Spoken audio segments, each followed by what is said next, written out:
Well, hi, and thanks for joining me here in my shop. We're going to be taking a bit of a closer look at this capacitor, which I just removed from the Brand and Millen radio. And we're going to check it out and see if it's in good shape. My guess is it is in good shape. It's a nice metal enclosure on it. The radio itself wasn't humming or anything like that. So I'll bet you this is in good shape. And then, just for the sake of my own learning, I have a couple others. I have another one here. I have one here. I'm pretty sure this one is a bad one. I have another electrolytic capacitor here. And I have a brand new one we're going to start with, just to ensure we know how this capacitor checker in front of you works. And I also have the digital meter here. So we're going to turn that guy on. And I've got a camera, as you can see, aimed right at the magic eye here, so you'll get a real good look at the magic eye. There it is. I think I better turn down the brightness on it, or there we go. Now, so the first thing I want to do is hook up the known capacitor here. This is brand new. It's not been installed anywhere. 47 microfarads, 350 volts, and make sure we get the polarity right here. Don't think it matters much for the basic capacitance test on this tester, because I think it uses a 60 volt AC signal to do the testing. But when you do the withstand voltage or the leakage test, then it applies a real high DC voltage. So I got to make sure we have the polarity correct there. Okay, let's get a look at the eye here. And this is going to be around 50. So first I'm going to set the scale selector to 0.1 to 50. As again, it's quite a broad range on this. So 50 is here, 0.1 is way over there. Okay, so we'll take a look at what we can find here.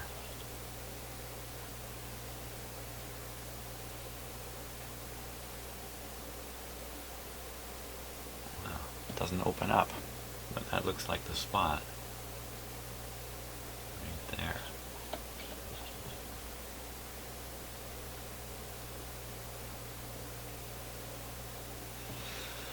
So that's right on the 50.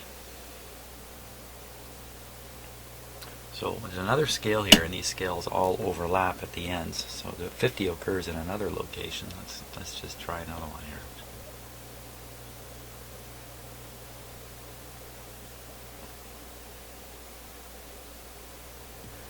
Right there.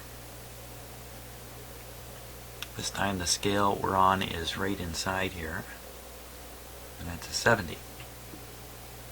So, could be one of my videos is going to be about recalibrating this machine. It has some reference capacitors in it because it uses a bridge, and it needs it needs a reference to make the bridge operate properly. And those references are probably off, especially on the bigger scale here, because the reference capacitor is a fair size one inside there. So, I left this control up. Okay, let's try that again. This is the power factor control. What this actually does is it puts a resistor in series with the bridge leg that has the subject capacitor in it. And that's to, not the subject capacitor, but the standard capacitor or the reference capacitor. And again, when you balance the bridge, what you've done is you've found the capacitance and its equivalent series resistance that matches the one under test. So I had this turned way up here. It should be way down. And this control is not calibrated in resistance, it's calibrated in power factor, which I'm not going to go into what power factor is. You can always read up on it. Now we get a different reading here.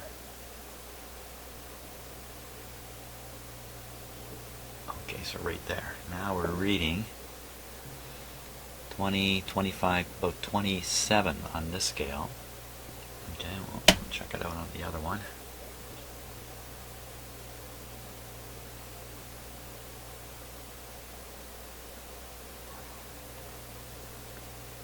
Right around 50 on that scale.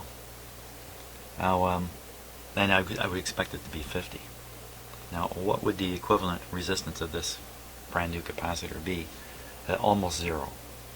Assuming this capacitor has been manufactured properly, it doesn't have some kind of defect in it, that resistance amounts to the leads that I'm clipped onto here.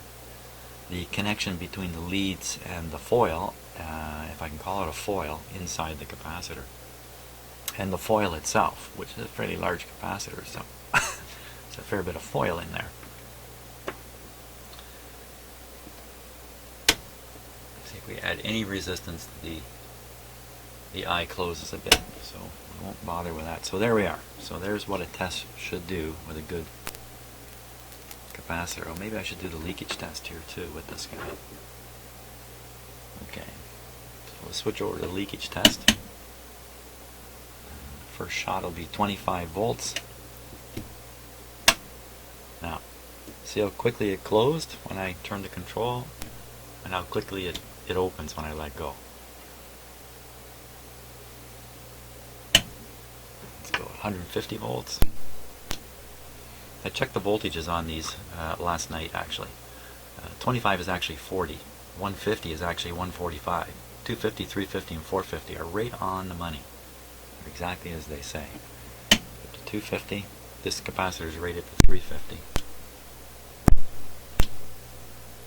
Interesting effect there, but there's 350.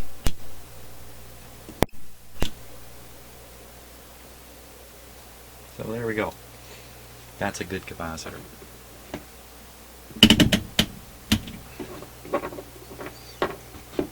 Now we'll go right to the one that was in the radio. It's actually 3 capacitors in one. 2 of them are 40s and 1 is a 20. If this is good as new, we're going to find out here. I'll just pick one. Well, actually I'll be sure of what I'm doing. Okay, the square and the triangle are 40 and 40. Okay, so this is a 40 terminal.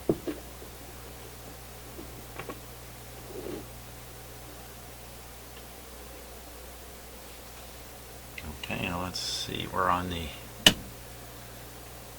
0.1 to 50 scale. Oh, it's already opening there a little bit. Okay, so there we're reading right around 40.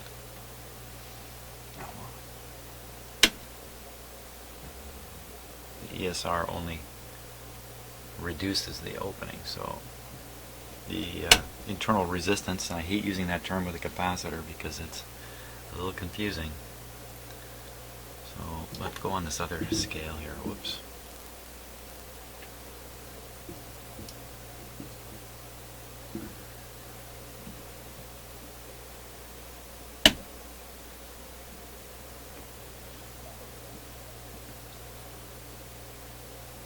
Right around there. And that's reading 23. So I have the feeling this high scale is off. This one I'm guessing is quite accurate. Okay, so that's pretty much what it's supposed to be. Now this one should be the 20.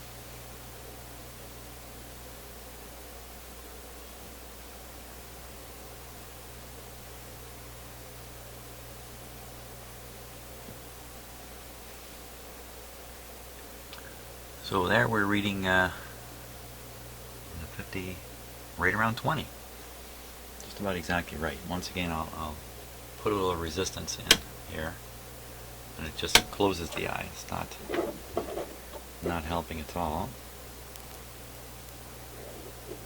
Okay, this one should be another 40.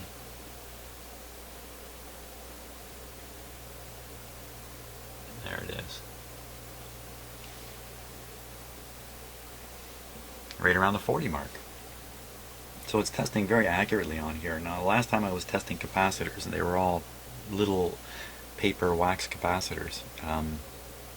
I found that if the leakage was high internally, then the readings could not be relied on. It actually showed more capacitance than what was probably there. So let's try the leakage on here now.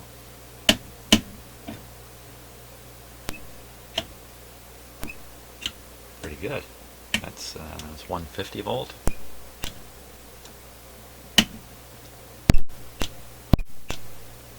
Very good. Okay, we won't go any higher than that, as that was 250 volts. Okay, we'll go on the 20 microfarad tab here. 25 volts. So this capacitor is testing really good in my view. It's got accurate capacity, no dielectric loss of significance. I can tell because I didn't need to advance the power factor control to maximize the I. Let's try another one here.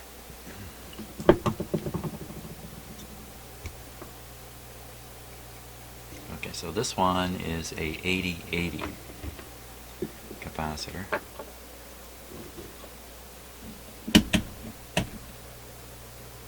So I'm on the 1 to 50. It shouldn't even respond here because it should be off scale, but let's see what happens. Oh. Huh.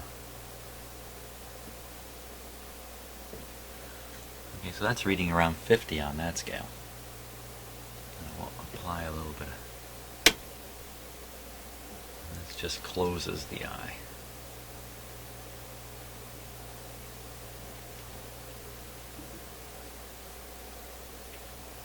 So once again, the internal resistance is normal, I'd say. The capacitance seems to be a little low. Okay, we'll try the other side here. Pretty much exactly the same. Right on the 50. It's supposed to be 80. Again, that's in a metal can. Looks to be in good shape. Oh, come back here. Okay, we'll give this guy a try.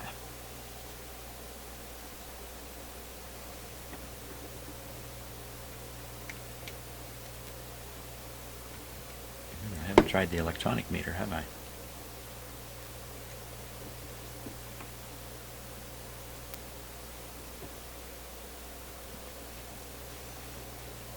Okay, so let's go back to this one on the electronic meter. We know this is actually 40-40-20 according to the Heathkit.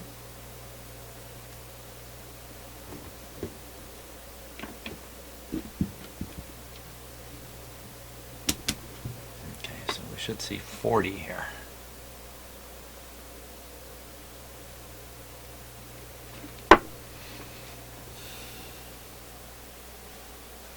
$47, so almost 50.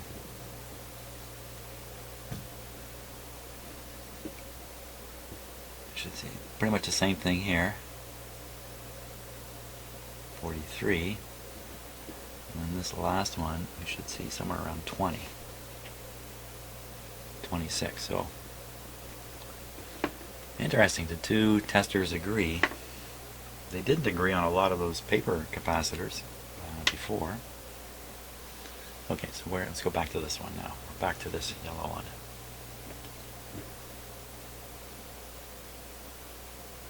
Okay, add a little. Well, it just shrinks the eye.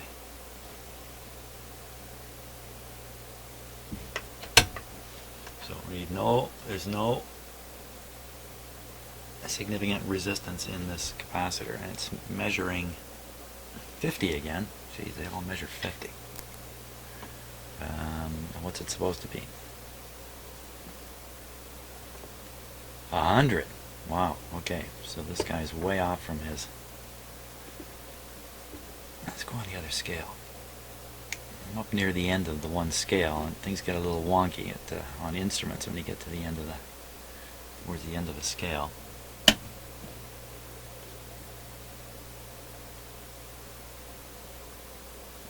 Okay, so on this scale, we're reading 70. Yeah, so definitely my tester needs a little bit of calibration. Now I got one more. I remember this capacitor. This came out of a major humming radio.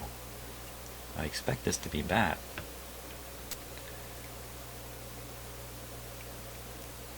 Okay, well, that's the black one. Let's see, the red one is supposed to be 40. The red wire. So this should read 40. Okay, I'll leave it on that scale.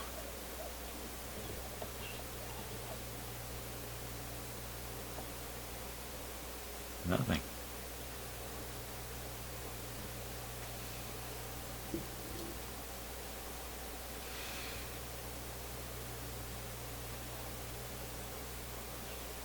Okay, add some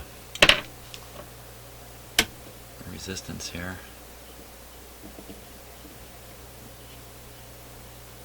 Now, the instructions for this device say to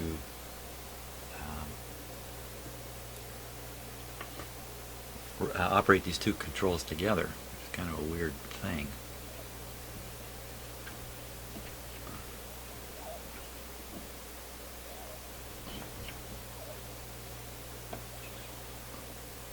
Nothing. Let's go down to the lower scale here. I have this power factor control up full, so it's the maximum resistance. Oop! Wow. I get rid of the. Oh, look at that! I get rid of the resistance.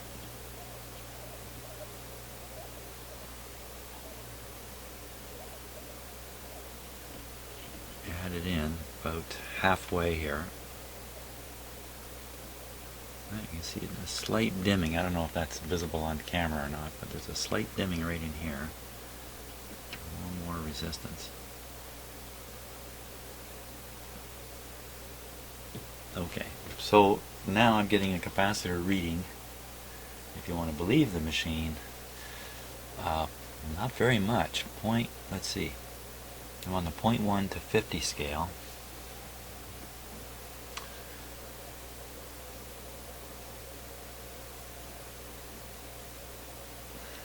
To about 1. That's showing 1 microfarad instead of the, what was it, 40 it was supposed to be? And the eye is not opening, and the power factor selector is on max. It's giving us every indication now that this capacitor is more of a resistor than it is a capacitor. So let's look at the leakage on it. Okay, 25 volts.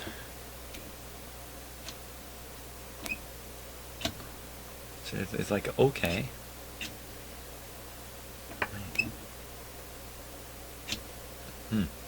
Okay, let's go to 150.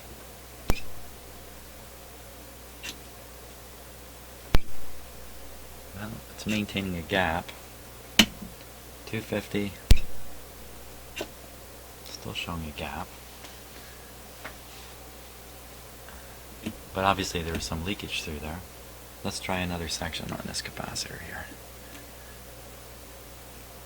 I think the big one is the blue wire.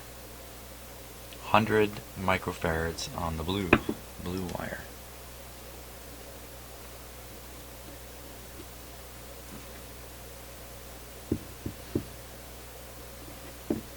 Not the best connection here.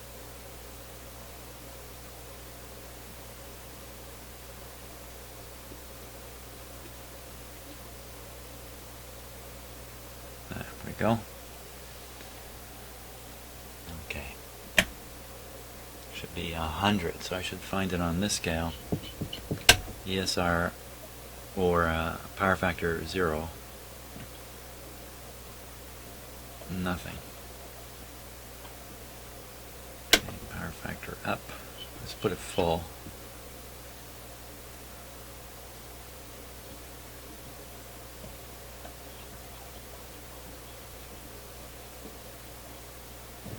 Nothing. Down 1 scale, now we're 0.1 to 50. 50, 40. Oh, there's something right there.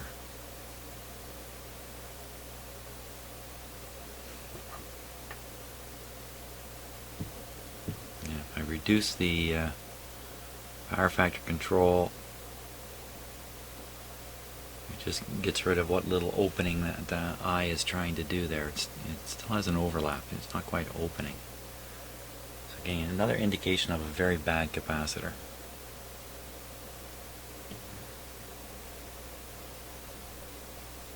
Okay, and we'll put that on the leakage test. 25. Oops.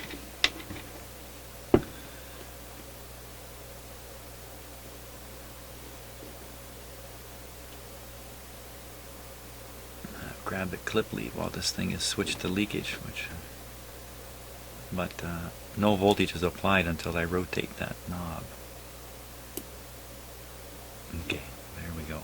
Don't fall over now. Here we go. 25, which is actually 40 volts. Ooh.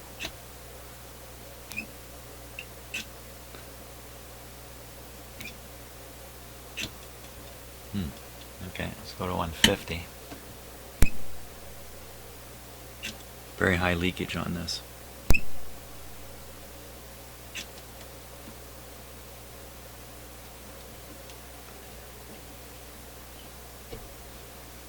Okay, so quick recap now. This is the guy I spent an hour replacing. Turns out he's in pretty good shape. It's probably good for years to come, but hard to say when you encounter one of these on the radio just what kind of condition it's really in. The best test for this in a radio is the radio working okay? Is it humming? And no, the radio was working just fine. So it's just this was the time to replace this, not 10 years from now. So the new capacitors that are in there are probably going to last, who knows, 30, 40 years, maybe more, because they're very modern capacitors. So the capacitor that's leaky has a high ESR. You know, ESR is a modern term. When I went through college, and really all through the 80s and even 90s, I never heard the term ESR. Yet, if I talk to anybody young about capacitors, they immediately want to talk about the ESR, equivalent series resistance. We used to just talk about the internal resistance and leakage of a capacitor. And then it was expressed in power factor, which again I'm not going to try to explain. It has to do with some geometric math to understand. I'm sure you can find lots of videos on the internet that'll explain that in much better than I could. So that's it for the capacitor. Now let's get back to a radio here.